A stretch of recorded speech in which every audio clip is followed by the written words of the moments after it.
Hello and welcome to the Last Word on Spurs. We do hope you're keeping very, very safe and well.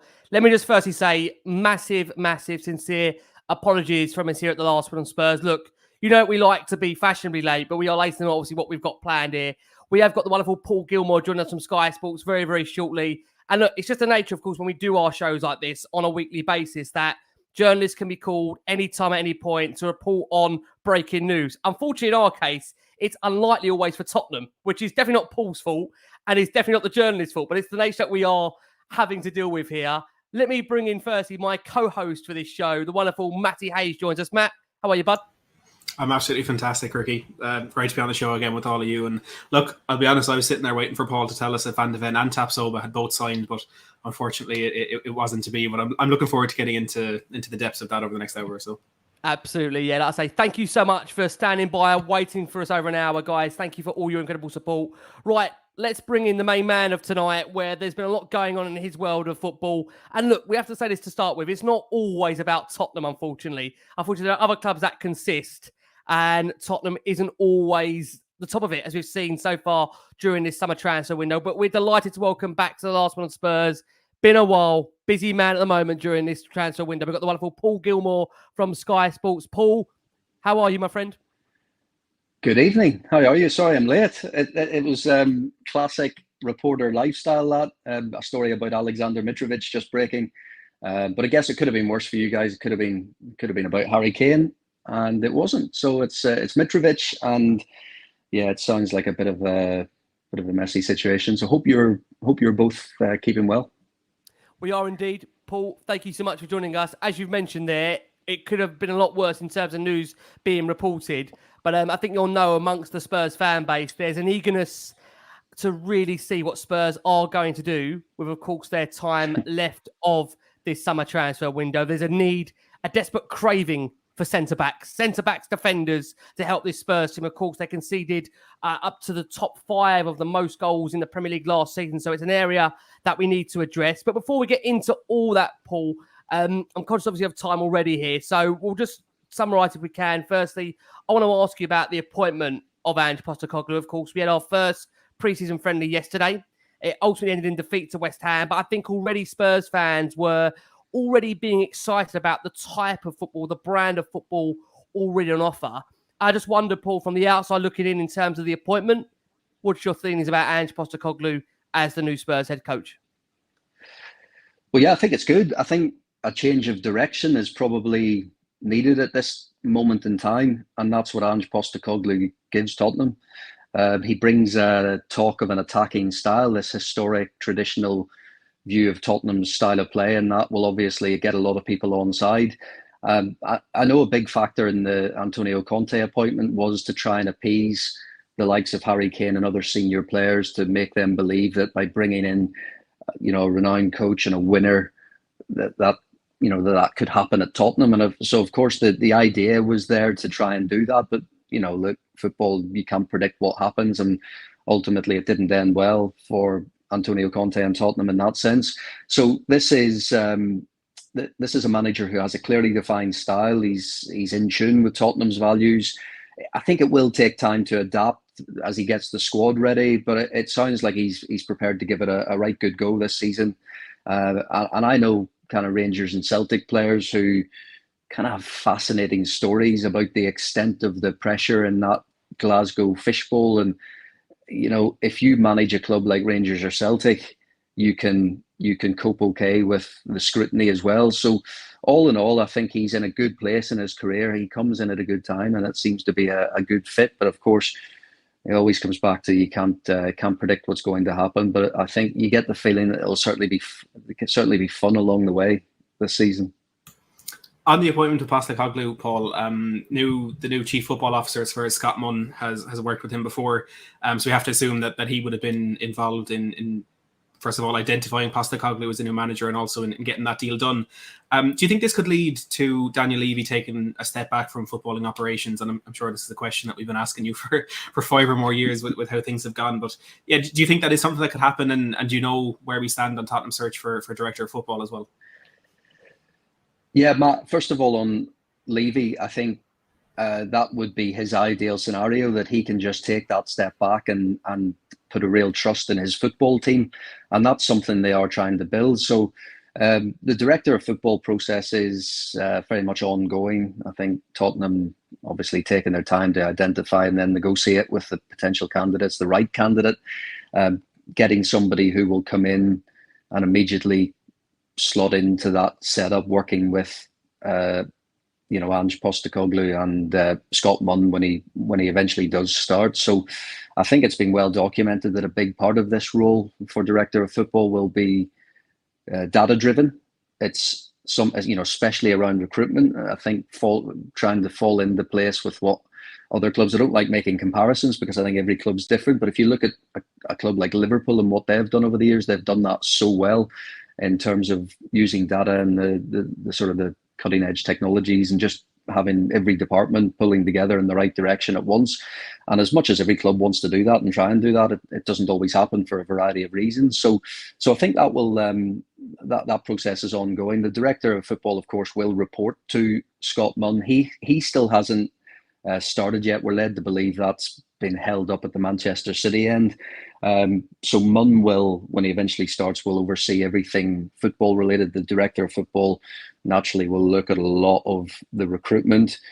And yeah, once everything's in place, it will leave this functioning football department and Daniel Levy, as he did to an extent with Fabio Paratici. And I know Levy still had a lot of say in, for example, Conte coming in and other decisions. He won't want to micromanage, but instead kind of trust those football opinions. So it's a bit like the playing staff at the moment. It's a work in progress. Now, before we come on to where we are, Paul, in the market right now, I know a lot of Spurs fans are keen to have your opinion on. Manor Solomon last week became the club's 5th signing of the summer. It followed the permanent signings of Dejan Kulusevski, Pedro Porro, as well as the arrivals of James Maddison and new goalkeeper, of course, in Guillermo Vicario. From the outside looking in, Paul, what have you made of Spurs' summer window so far? Well, I think nearly everyone was crying out for a creative attacking midfielder at some point over the last couple of years. So there is an argument that in the signing of James Maddison, yeah, I guess you can't argue it's already a good window. But I think it's fairly clear there is still work to be done. But if you look at even some of those players who were there, when you think Kulusevski coming back, you think he'd benefit from a more attacking style of play. I know Pedro Porro was last, but he was showing signs that he's going to get better and better. Richarlison from last season might, flourish a bit more under the new management. So those are the signings from last year. So I'm still thinking of some of those guys as new signings because they haven't, you could argue that a lot of them, their strengths are in a real attacking, out and out attacking lineup. So you might find that some of those guys feel like new signings, but clearly there's a lot of work to be done defensively. Ange Postecoglou has said himself, that's no secret. When you look at Solomon, he could be viewed as an upgrade on Mora or Danjuma. Time will tell with that one. So it does seem encouraging with some progress in some areas, but I think until the defensive side can be sorted out and potentially another position or two, it's still it's still a long way from the finished article ready to come. When you think every one of these top Premier League teams is setting up, the ultimate goal has to be to go and win the Premier League. And if you can't win the Premier League, you have to qualify for the Champions League. And that's getting more and more competitive with, you could argue, Newcastle coming into the mix. Tottenham and Chelsea are going to improve. So there's 7 immediately before you even consider the likes of Aston Villa, who again should have another good season, with Emery having a chance to bring in some of his own signings and already add to what is a well-coached team. So Premier League's getting tougher and tougher at the top end of the table. So by those standards, Tottenham maybe not quite there yet, but it sounds and looks certainly that there is some progress. With the names that we've discussed there, I think it's definitely fair to say that the Tottenham have ticked some of the boxes that were identified before the window ever opened, with the positions that we needed to fix. The big one being the goalkeeper, with Hugo Lloris's admission that he was looking for a new challenge. We also heard the 2 centre-backs who can play on both the left and the right in Postecoglou's two, and then potentially a winger and a creative midfielder. So with some of those boxes ticked, some still yet to be ticked, are you aware if these were the kind of a definitive list of positions that Tottenham were looking for, or are there any other positions that maybe we should keep an eye on? Yeah, the much documented one is centre-back. I think centre-back is the key area.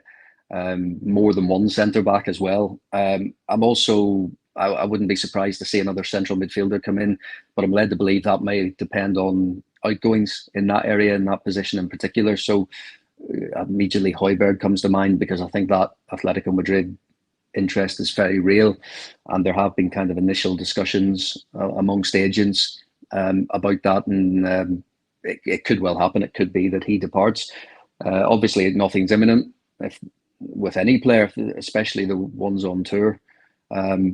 I'd be surprised if, those are the areas those areas that you've mentioned are pretty much the ones that they're looking at and could still do business in.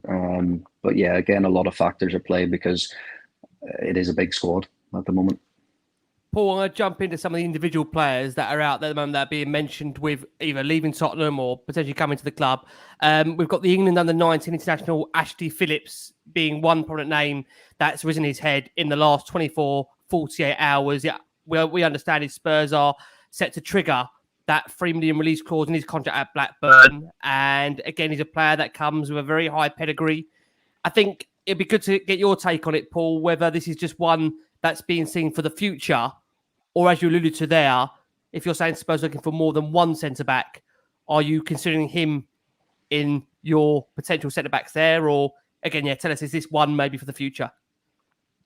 I think more so for the future. I think I could easily see Tottenham signing two centre-backs, and that doesn't include him, because I think, again, that's an area that is quite a priority, and I think you need a bit of experience in there. So he's really well thought of, Ashley Phillips, and I think he will certainly be given chances in the first team if he doesn't go out on loan. But if he does impress, who knows? Again, it's always up to individual players to show that they're up to having that starting position, or certainly close to the starting 11.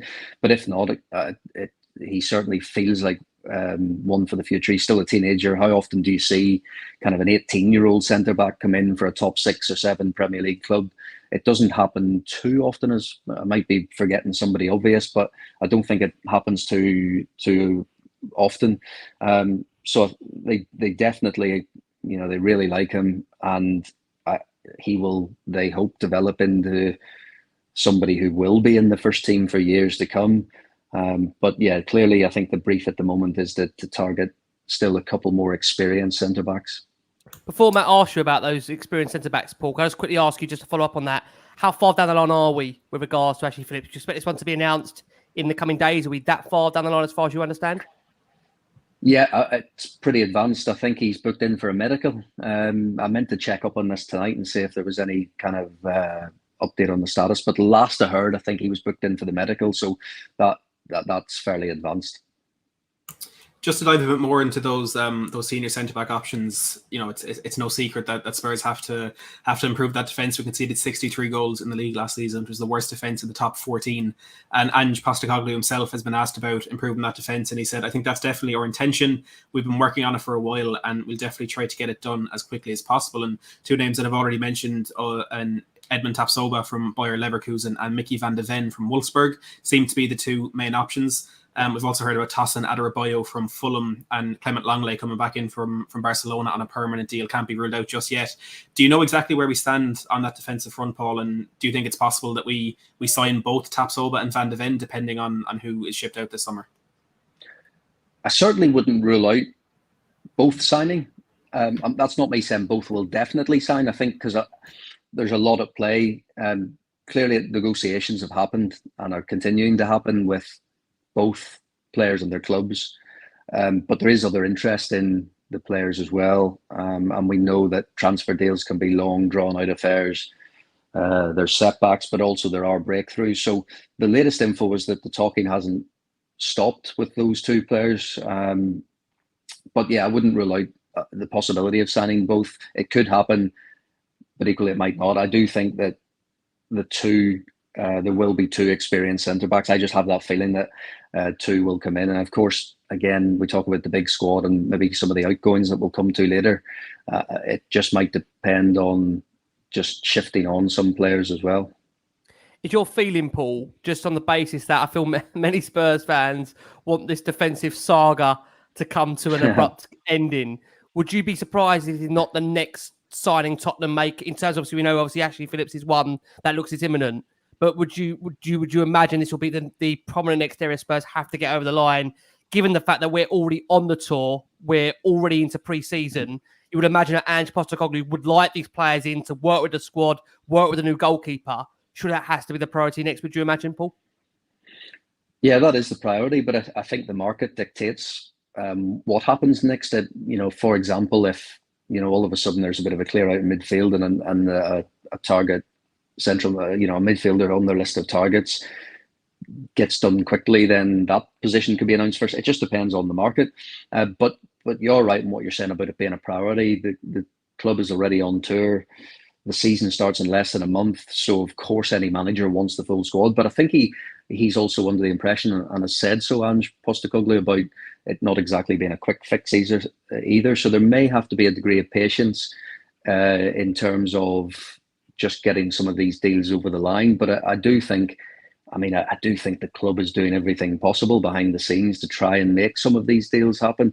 And that it would, put it this way, it wouldn't surprise me if a centre back was the next one announced, because that's what their efforts are going into massively at the moment, as Postecoglou himself alluded to this week. Can I just one final? Sorry, Matt, you go first, and I'll go after you. No, go on, Matt, you go first. I was going to say quickly on Tassin Adebayo, Paul. There's reports say that Fulham have made an offer for Calvin Bassey from Ajax. Do you know, or even if you think that they might be preparing for an exit of Adebayo there, or could they just be going out and strengthening their options for next season?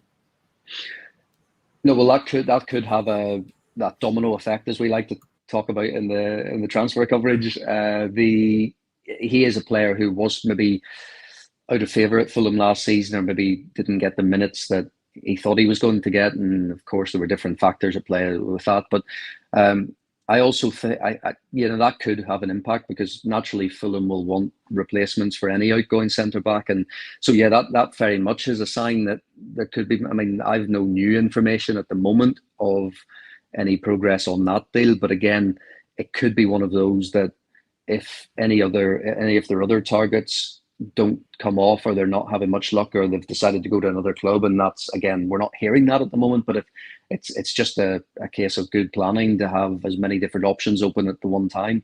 And so I would say that is a sign that certainly he will then be freed up to go off somewhere, whether that is to Tottenham or elsewhere. But certainly that's a sign that Fulham are trying to just keep their numbers the same in that defensive, central defensive area. Before Paul, Matt interrogates you on the potential outgoings of central defenders, I just want to ask you a final question on Tapsoba, Mickey van der Ven. A lot of Spurs fans are asking what has been going on in those talks for the last 4.5, 5 weeks. How are they keeping these clubs subtle, and how are they keeping them sweet? I mean, look, you've been around the transfer world for a long, long time, to not make you feel too old. How difficult is that, Paul, to keep those negotiations ongoing without actually triggering a move at this stage? And should Spurs fans be concerned the fact there's been talks held for over a long period of time, and yet there's not been a huge amount of progress from what we understand from the outside? Should Spurs fans be concerned on both of those negotiations for Mickey van der Ven, of course, with Wolfsburg, and Tapsoba with Leverkusen to this point?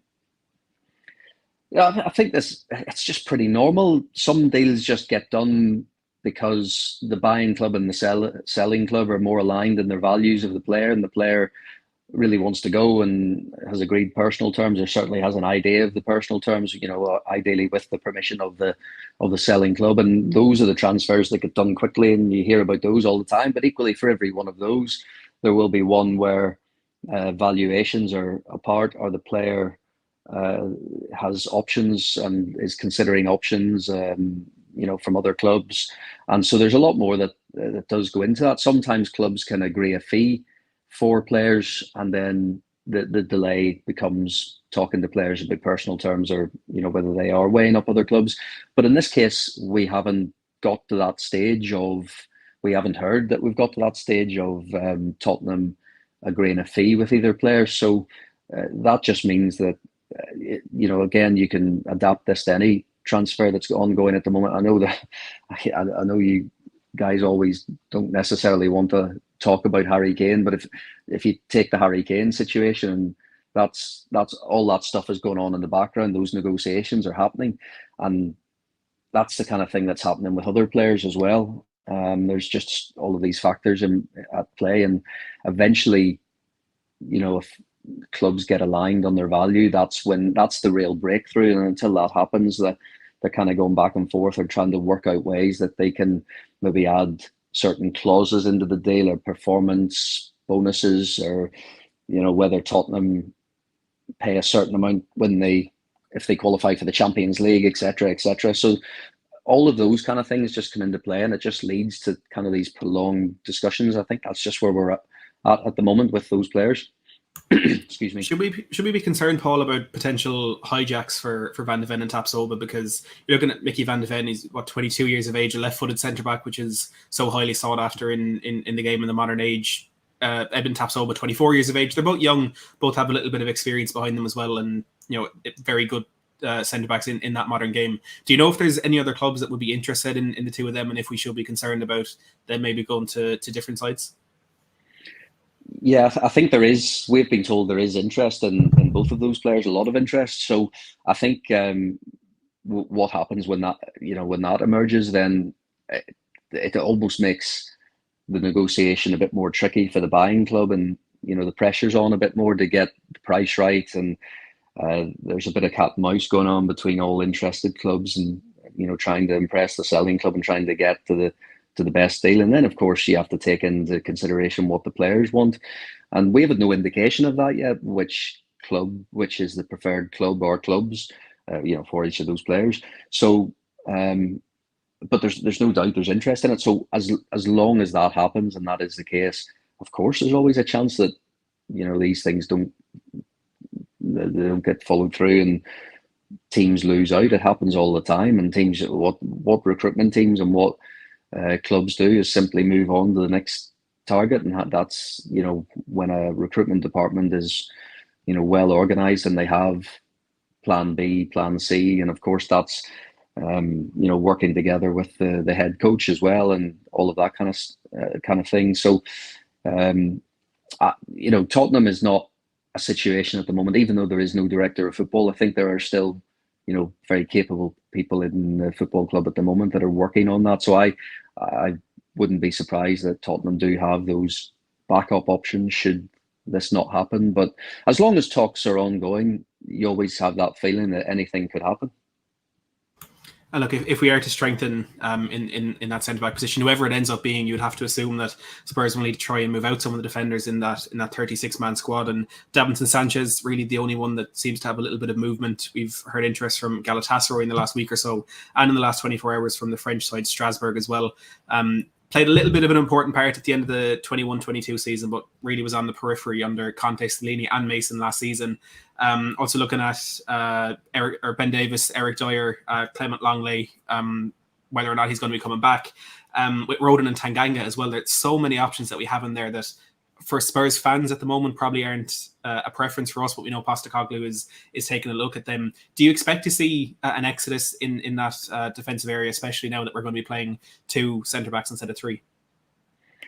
I think that's the ideal scenario for the club and for Ange Postecoglou, because clearly he will want to trim that squad, and he's at that stage of pre-season. This is always a tricky time pre-season, because although a manager and clubs will have ideas of which players are going to move on, there are still some kind of hoping, especially the loan players who were away last season, they're coming back in hoping to impress a new head coach, and maybe actually there's a chance to revive their careers kind of in North London. But equally, there's also defenders who have been there for years, and maybe Davinson Sanchez is a good example. It does kind of feel like if Spurs could sell him, they would. He does feel like one who is likely to be on the way out this summer.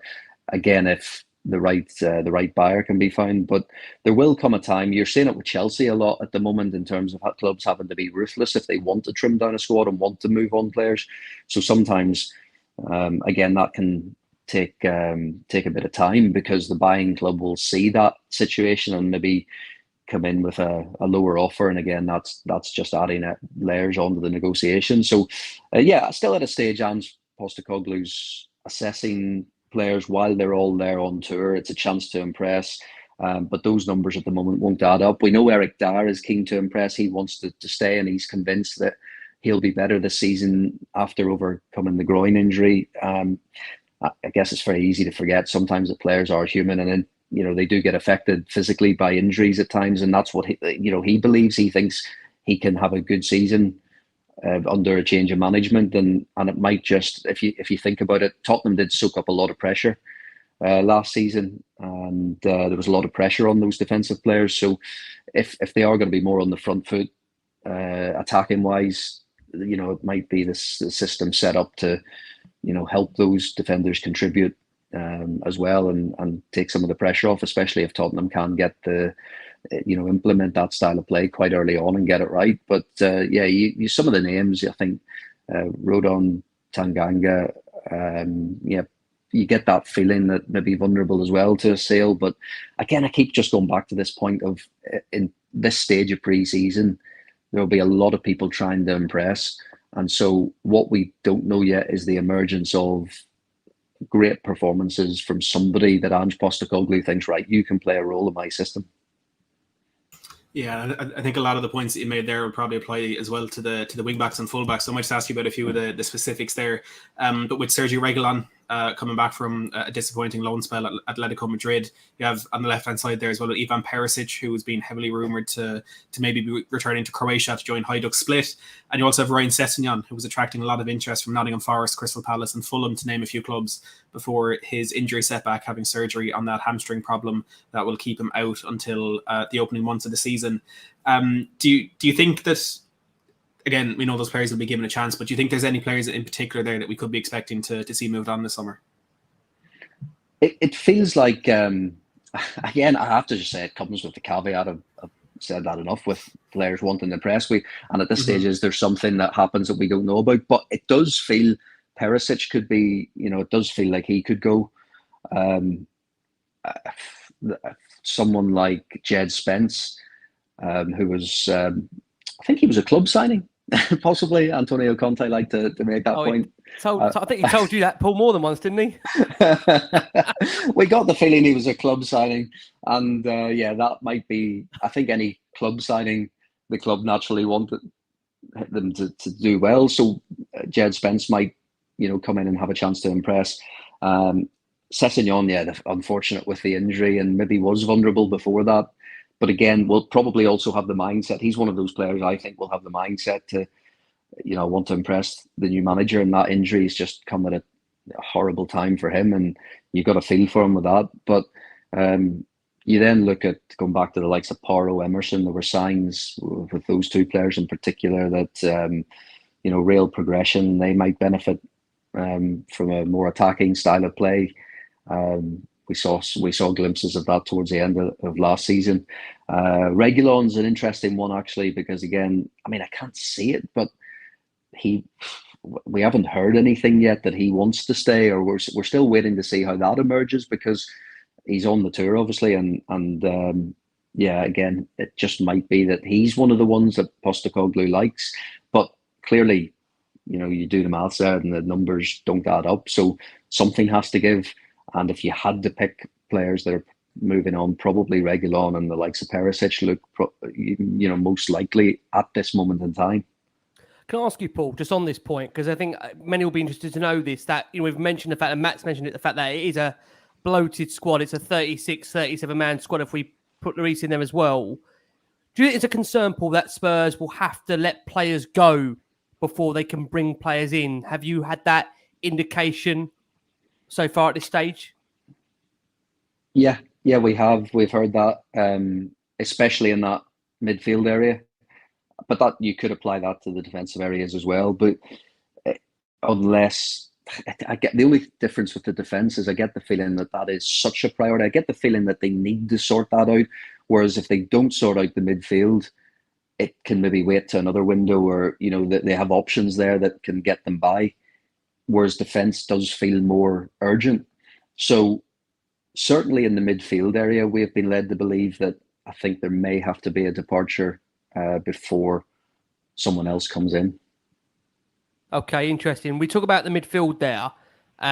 Look, I mean, Matt is going to probably come on and ask you where we are in relation to the midfield. But in terms of, you mentioned at the start that another midfielder we maybe shouldn't be surprised about, depending, of course, as to what happens with the outgoings, which match is going to come on to. We obviously have got, you'd feel, the priority target in James Maddison to be that creative midfielder. But there has been other reports out there in the likes of Alex Scott of Bristol City, Gabri Veiga as a name that's come to us in the last 24, 48 hours. We know Xavi Simons is now probably off the list. But those two there, Alex Scott, Gabri Veiga, anything you've heard, Paul, to suggest they could be targets for Tottenham, depending, of course, how those outgoings manifest themselves? Yeah, I know they've liked those players in the past, and those two players in particular have been on Tottenham's radar. There's no doubt about that. But again, the number of players that have been on radars of clubs that just don't happen for whatever reason. So at this moment in time, no information to suggest anything is really close to the point where they're considering entering into negotiate, especially with Scott. But Vega has been he has been a long-term player of interest for Tottenham. So I think it depends. Again, I think they would ramp up any interest in midfield targets if one of those central midfielders departs, and of course Højbjerg is a potential option there. I mentioned him a little bit earlier. Atletico Madrid interested. He is on the tour, but there is interest there, and there have been some kind of informal discussions, and just those discussions have centered around how much it would cost to get him, what wages he would be on in Madrid. So again, all those factors, the fact that he's away with the Tottenham squad tells me that nothing is imminent on that front. So I think it definitely needs somebody to go out before any possible midfielder comes in. One name, Paul, sorry, I forgot to ask you about, and sorry, Matt, about that. It's just Conor Gallagher, a name that, again, has been mentioned over the last 24, 48 hours. I don't know if you can confirm, Paul, from your understanding, whether that is a genuine Spurs target. The only reason I ask you that question is I think you know yourself, Spurs and Chelsea aren't clubs that typically do business together.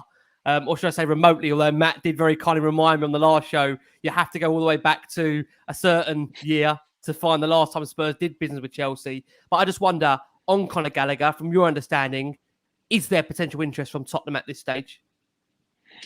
Well, I think if the two clubs probably would do business if Chelsea continue to be kind of desperate to get players ready. But we don't know yet, because Conor Gallagher's on Chelsea's pre-season tour, and that's another example of Conor Gallagher. I think in an ideal world wants to stay at Chelsea and have a place under the new manager, and he is of course somebody who could impress Pochettino with his kind of high energy style of play and his his Premier League experience as well. Now with Crystal Palace and the season at Chelsea, I think he'll be better for that experience from last season.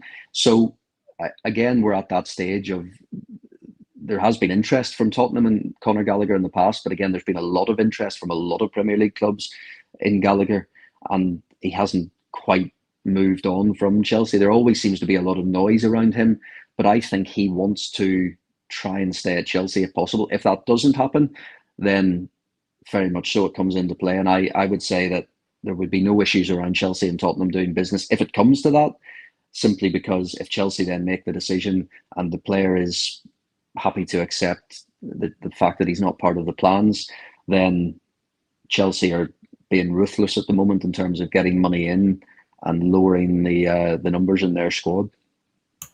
I just want to say there, I appreciate that you referred to him as the new Chelsea manager instead of by name. I think that'll be appreciated with the 1,100 plus people that are watching here. But moving on to outgoings, Paul. One of the players who definitely has the talent that it takes to make it in the Premier League is Tanguy Ndombele, and Ange Postecoglou has admitted that he's been impressed by the midfielder in training. Gave him his chance against West Ham in that preseason game yesterday. Looking that seemed like he has been given that opportunity by Postecoglou to revive his Spurs career. Do we know how keen Ndombele really is on making a mark in this side?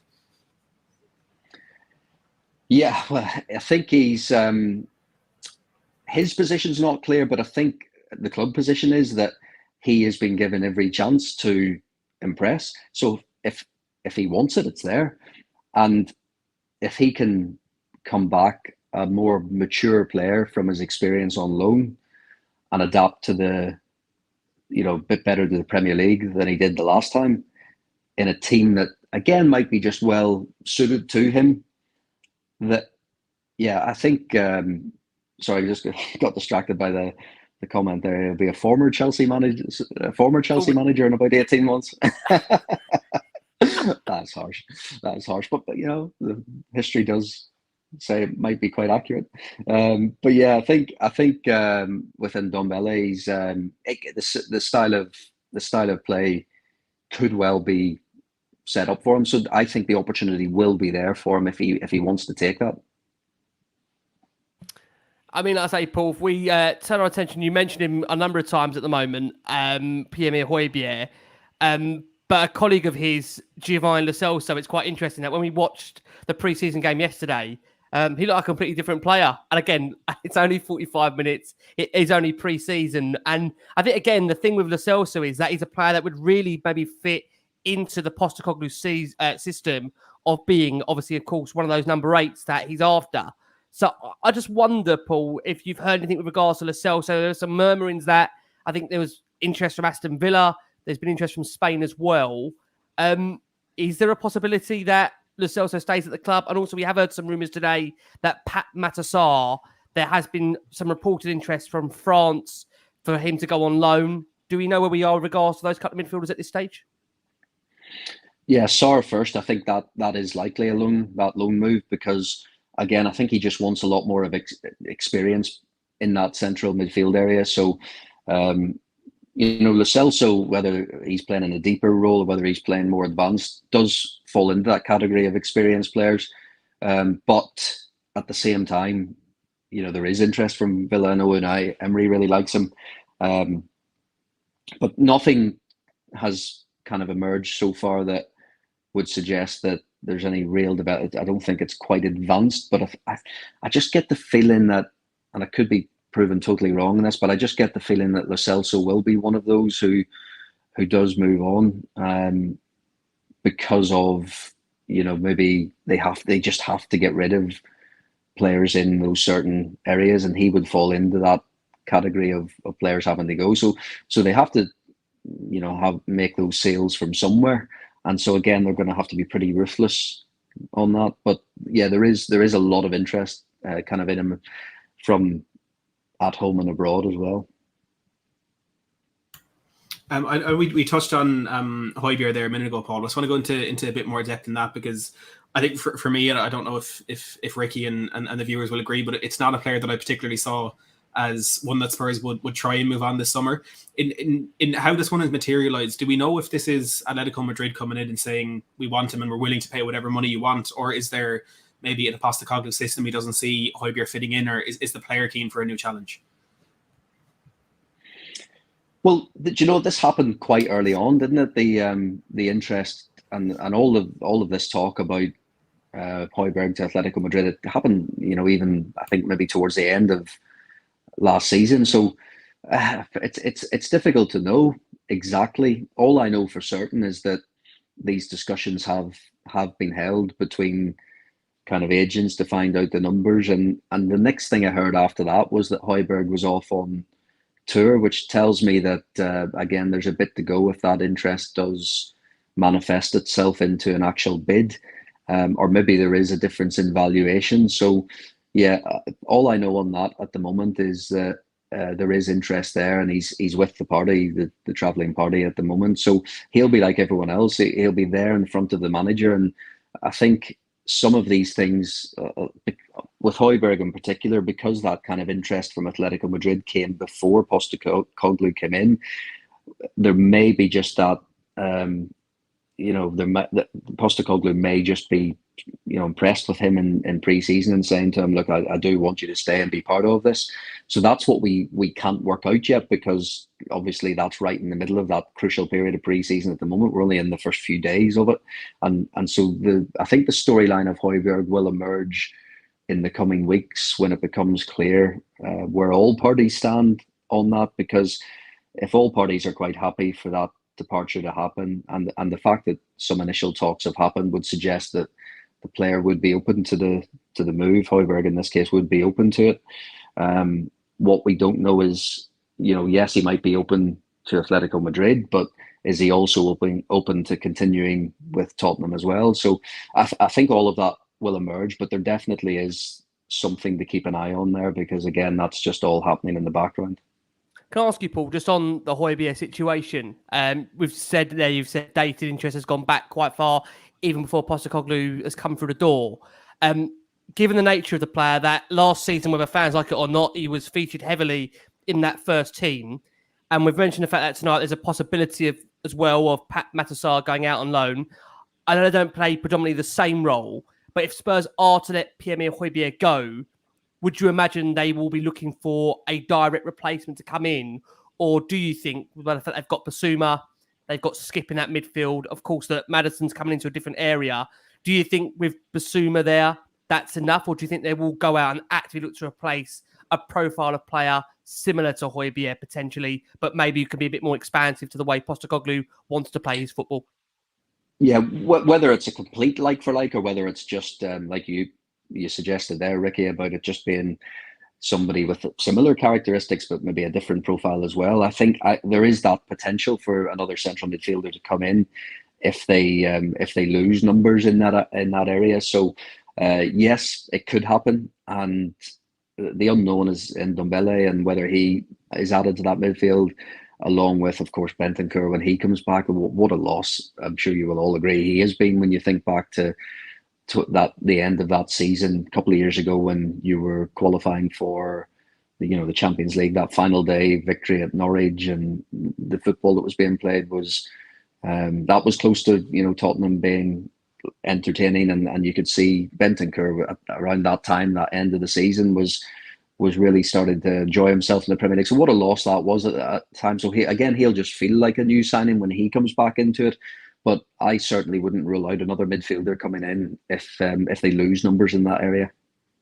Okay, superb. What we are going to do, we are going to go for our break of the show. There's over 1,400 of you watching us here across all of our platforms. Again, want to say a massive, massive thank you. It was the late word on Spurs tonight. We started later than planned. Not Paul's fault. It was dictated by the transfer window. And unfortunately, it was not dictated by Tottenham. And I want to say a massive thank you as always to the wonderful Matty Hayes joining us here for this show. I'm going to hand back to Matt because I've been really, really greedy with the questions. Matt is going to just ask Paul with regards to both he was the captain of Tottenham, probably for not much longer, and also the vice captain, his future. So, Matt, I'll hand back to you and let you take these questions on, buddy. Look, I just want to say, I think it was perfectly authentic that we were an hour late. So I think in the transfer window, things being all over the place. I think it's exactly how it was meant to be. So thank you for that, Paul. Absolutely, Paul. Thank you. Absolute chaos. Absolute chaos. Well, if you'd have seen me, if you'd have seen me 30 minutes before, I was ready to go. I was making notes and everything. I was ready, and then all of a sudden it just comes. A message drops, and this whole story emerges. And it's not a great situation for Fulham to be in with Mitrovic having done so well last season. But I think it's just a story that has been rumbling along all the last couple of weeks. So yeah, it was pure chaos. Can I ask you, Paul? Fullback does come back in there. Why have Spurs got no genuine interest from Saudi clubs in their players? We seem to be the only football club in the Premier League where we cannot get a player out to Saudi. What is going on, Paul? Do you have a reason for this? It's a good question. It is a very good question, but maybe we'll do a bit of digging and see if we can find any Saudi interest in any of these players. Because obviously, it's a good way for clubs to make a bit of quick money at the moment because they're the Saudis have got the wallet out. We're the only club benefiting from this situation. It's ridiculous. I think we're just that bad. I think that would be where we're at. But yeah, I want to ask you, Paul, about Hugo Lloris. As we mentioned earlier in the show, he told us all how he desired for other things and is contemplating life away from Spurs after more than a decade in between the sticks for us. He's understood to have interest from three different clubs, none from Saudi Arabia, and is expected to leave this summer. Do you know where his potential destination is? I don't think it's become clear yet, but certainly Saudi was one, Paris Saint-Germain was the other, and I'm not aware of the third. And I don't know if anyone's heard that, but I certainly haven't heard of the third possible destination. And by the way, someone made the point there about Son was a target for Saudi Arabia. Of course, he's one of the one we don't want to give them. It's a good point. So yeah, Lloris obviously not on tour because he is trying to sort all this out at the moment. But no, we haven't had an update on that as of the last update we had, which was that he wouldn't be going to Australia with the team to sort all this out. But it does feel like he's on the way. It's just a case of where he ends up. And yeah, I know there was some suggestion that Saudi wasn't too high on that list for him. But again, it's one of those ones that we're going to be looking into in the coming days, actually. So we'll try and be trying to get more updates on that because, but certainly it does feel like that time at Tottenham is going to come to an end, and I'm sure that'll be a sad day for many of the Tottenham supporters. And the last player we want to ask you about, and there's a reason that we're asking you last on this one. It's a name you might have heard of, Harry Kane, and all the rumors around him and his future, which is just it's an annual thing for us at this point. Can you tell us where we are at the moment with regards to Harry Kane's future, and I suppose whether you expect him to be wearing the Spurs shirt come the 2nd of September? Well, look, there's a lot of noise around this, but the fact remains that the two clubs are apart in valuation, and it's a complicated story in the sense that Bayern Munich believe that he's given him Harry Kane has given them his word that he will join them. We're being told that Kane is not closing off any avenue at this moment in time. We know what Harry Kane is like. He loves Tottenham Hotspur Football Club. He can separate that from actually wanting to kind of think of his career, and he does want to win trophies. He's made no secret of that, nor should any kind of professional footballer feel a shame about wanting to win trophies, because when you're driven and you want to win trophies, ultimately you do that for the club you're playing at, and that would be Tottenham. So that would be his ideal scenario. But in the absence of that, well documented, 1 year left in his contract, no obvious signs that there is going to be a contract extension as of yet. And that is the reason that the dialogue is staying open between Tottenham and Bayern, because this is being driven from a fear of losing Harry Kane to a rival Premier League club, which of course could happen next season. I think the one thing, and we have said it a lot, that is clear this summer is Tottenham will certainly not entertain any getting any transfer fee from an English club for Harry Kane, so they will not sell him to Manchester United or anyone else. So Manchester United have already kind of moved on to Rasmus Højlund, but would be very interested in him next summer on a free transfer, because if you can add him as a free, it makes sense to add him into that squad given the guarantee of goals he brings. So that fear is kind of prompting Daniel Levy and Tottenham to keep this dialogue open with Bayern Munich. We know that, of course, there was, those comments that emerged from Germany last week. I don't know if it probably wasn't the best advice. If he's even taken advice to come out and make those comments the way he did about Tottenham and Daniel Levy, because that will not have helped. And it's my understanding actually that other members of Bayern Munich were quite annoyed at that, and Tottenham were annoyed as well. So I don't think it'll impact too much on the negotiation, because the other members of Bayern seem to distance themselves from those comments, and they've kind of been on the charm offensive since to try and get that back on track. But the fact remains, there is a difference in valuation, and so if Bayern Munich get anywhere close to an offer that will make Tottenham think, you know what, this is just the best of the bad options, they might just take that money and the Harry Kane deal gets done to Bayern Munich this summer. But again, the hope that, for Tottenham fans is still there by the fact that we're being told that Harry Kane hasn't closed off any avenue to him yet, although it is clear that he would be willing to speak formally to Bayern Munich if they did come up with an acceptable offer for Tottenham and all parties were happy. Paul, I just want to ask you again, it might be ask you to take the reporter, broadcaster, journalist hat off. I mean, to some degree, because you've covered Tottenham for a long, long time at Sky, predominantly throughout your career. I'm really keen to know whether you've got a gut feeling as to whether you know or feel the way this is going to go, because as you've said, it's a player that clearly loves the football club. However, he's in that soon to be in his last 12 months of the contract where really he can move anywhere he wants, ideally, and have all the power in his own hands. And given, like you say there, this is the last opportunity, of course, this in January where Spurs could get a fee for the player. Do you have a certain feeling at the moment as to how you see this playing out? Or is it a case where we do just have to wait and see? What's your feeling on it, Paul? Well, look, my gut feeling always comes from that position of talking to people at the heart of this. And so when we kind of put out a story on Harry Kane or any player, you're trying to gather information from as many different people as possible. And so I've gone back and forth throughout the summer and throughout the year, in fact. So I just feel that the fact that, although we're being told that he hasn't closed off every avenue available to him, the fact that he would be willing to speak formally to Bayern Munich suggests there is some level of interest. So that then becomes, can our Tottenham happy with a fee? And so are Bayern Munich capable of coming up with big money if they want to? Yes, I think they are. So if that happens, I guess you could say the gut feeling at the moment is maybe a deal gets done for around that 85, 90 to 95 million mark. But I keep going back and forth with this because we're being told he hasn't closed off every avenue, that it seems to be a bit of a complicated situation that not even then he knows what's going to happen at the moment, because of it's really between Bayern Munich and Tottenham at this point. Tottenham will dictate this, even though there's 1 year left. They will still dictate, because Daniel Levy will still ultimately make the final decision. He will decide, I'm going to take a sum of money for Harry Kane, or I'm going to take a chance.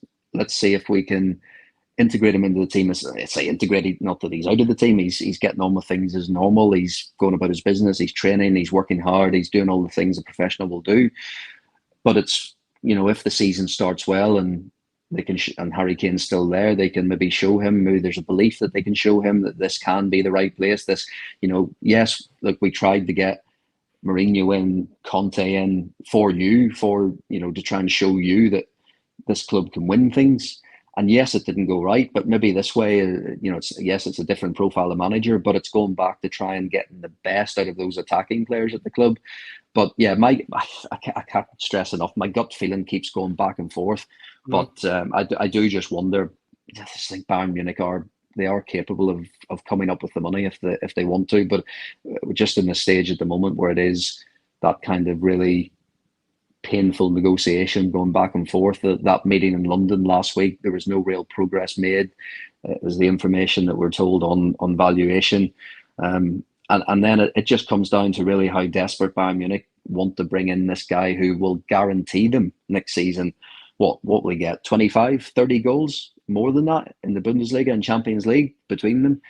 He just guarantees goals. So I always think with strikers and goal scorers, the clubs will just be prepared to go that little bit further to try and get them. So the other side of it is Bayern Munich will also think, well, we're under no pressure because we could get him for free next summer. The problem with that is Harry Kane may just be able to stay in England if he has a choice. As a free agent, he'll have a choice of English clubs and Bayern Munich and maybe Barcelona. Not so much Real Madrid, maybe, I'm not sure yet, but obviously he'll have a much wider choice if he doesn't sign a contract and he is out of contract next summer. I've got one final question to ask you, Paul, before I close the interrogation and I hand it to Matt.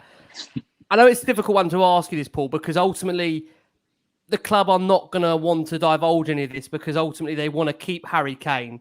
But I think what Spurs fans would love to know, and whether you're privy to this, I don't know, and I'm going to ask you it, is whether there is such claim as a backup plan if they were to lose Harry Kane. I feel it feels really stupid to ask you that. I'm asking you for a backup plan for a guy that scored 30 goals last season and has scored consistently through the last 8 seasons. But there has been names being mentioned, the likes of Vlahovic, Ivan Toney's one, Pedro is one as well. I suppose the question to ask you, maybe hypothetically, is if Tottenham were to do a deal for Harry Kane this summer, do you think they will look to bring in a striker as a replacement, or do you think they will feel they've got enough in Heung-min Son and Richarlison to carry them through with Kane's absence? Yeah, I say this with obviously the caveat of they ideally want to keep Harry Kane and they want to tie him down to a lucrative new contract. But if he does go, then I would be very surprised if they didn't bring in another player in that position, because they can go out and get somebody in. The thing that's kind of playing in my mind here is Richarlison. He sort of feels that his best position is through the middle, and that he might be somebody who wants a chance if Harry Kane departs. But then you can also have another central striker. I know Son can play there, but you can always have somebody else come in and that fight it out with Richarlison, or such as the rotation of games. Of course, the problem with Tottenham is that, similar to Chelsea, that there will be less games next season. So my feeling on that is I'd be surprised if they didn't use the money to get another attacker in if that scenario did present itself. But yeah, it's whether it does happen or not. I keep going back and forth on it. But I do think that Bayern Munich have a bit more to go in this. I think it's kind of a game of cat and mouse at the moment, but I do think Bayern Munich will eventually get higher and higher. And whether that is enough to just make Tottenham say, look, okay, if we can't convince him to sign a new contract, then this is the best option for the club. And that was my last question. Sorry, Paul. Just finally, and I am going to hand over to Matt. I'm so sorry. Do you think Ricky? This is my final one, Paul? Do you think this will go to deadline? Are you worried, Paul, this will go down to deadline day? Then are you concerned this will drag right to the end of the window? If you say their Spurs might want to find a replacement, are you concerned it's going to go right to the end of the window? Surely not. Surely no. It's Tottenham. Of course, it has the potential to go to deadline day. I think that's and you'll be there. You'll be outside Hotspur while you're reporting on it. Yeah. My experience of deadline days at Tottenham is there's always been stuff going on, even when things don't get done. So they do like to. I mean, I guess you have to work out who does it put more pressure on the longer it goes on during the window. And I think there will have to be a kind of delicate balance found. If Tottenham feel like they do have enough to cover Harry Kane's departure without someone else coming in, maybe it will suit them for it to drag on and on and on. And you do get that feeling that they'll kind of want to do the best to give them the best possible chance of success this season. Clearly, that's what will be driving them, as well as bringing in that Kane. I think the comment that was just made there is no adequate replacement for Kane, is spot on. It's strikers like him.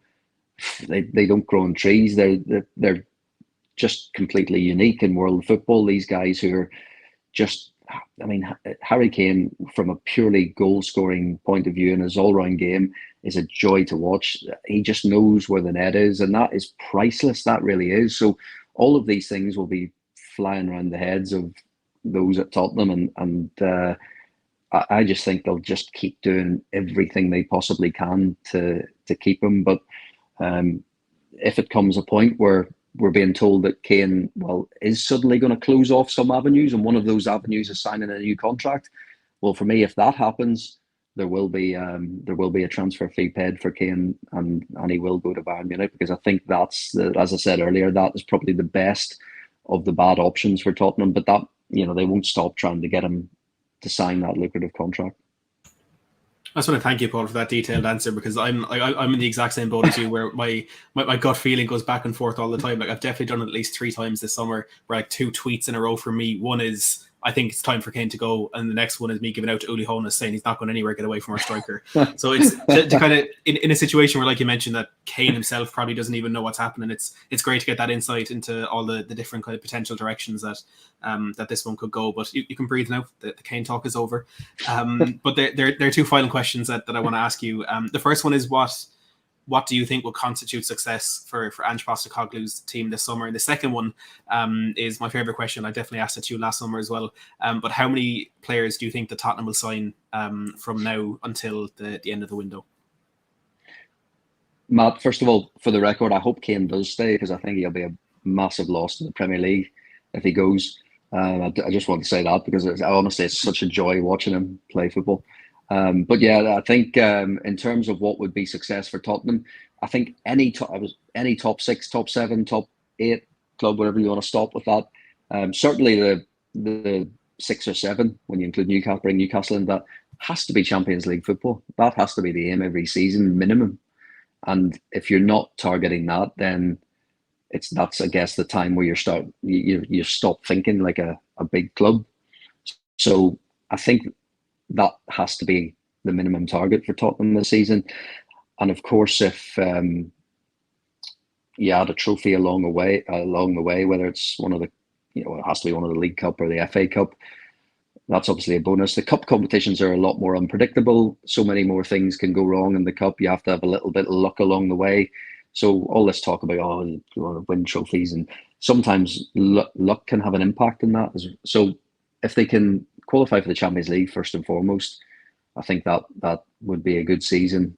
And in terms of players to come in, I'm going to go for, and this is changing all the time because situations are fluid, but at this moment in time, I would be surprised if there weren't another minimum 3 I'm going for.